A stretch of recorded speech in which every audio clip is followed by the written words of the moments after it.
100 тоннадан артык гуманитар ярдәм белән Казаннан Лисичанскига автопоезд китте. Бу битараф булмаган шәһәр кешеләре көче белән оештырылган беренче шундый зур ярдәм. Иң мөһиме, әлеге гуманитар ярдәм Лисичанскида яшәүчеләрнең иң мохтаҗ әйберләрен күзаллап җыелды. Алдагы язмабыз әнә шул хакта. Азык-төлек, кием, салым, көн күреш кирәк яраклары, уенчыклар һәм хәтта хатлар. 18 гуманитар шәһәр пунктларыннан алып килгән әйберләр нәтиҗәдә үзәк складка волонтерларга килеп ирешә. Приятно это то, что эти вещи достанутся тем, кто реально нуждается в ней. Булат үзенең группадашлары белән бергә әйберләрне тартмаларга тутырырга ярдәм итә. Күбесен нигездә оешма вәкилләре китерә.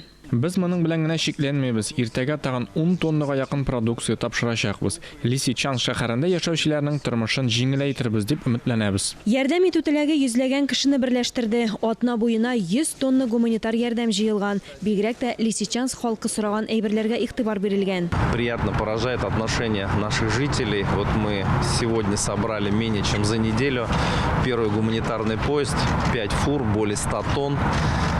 Приняли участие как неравнодушные жители, это порядка 300 жителей мы на сегодняшний день приняли в 18 пунктах сбора гуманитарной помощи и 90 предприятий бизнеса. Җыелган ярдәмне Лисичанскига озаттылар. План буенча алар 3 тәүлектән соң барып җитә. Һәм иң мөһиме, мондый автопоездларны хәзер Казаннан даими йөрүе.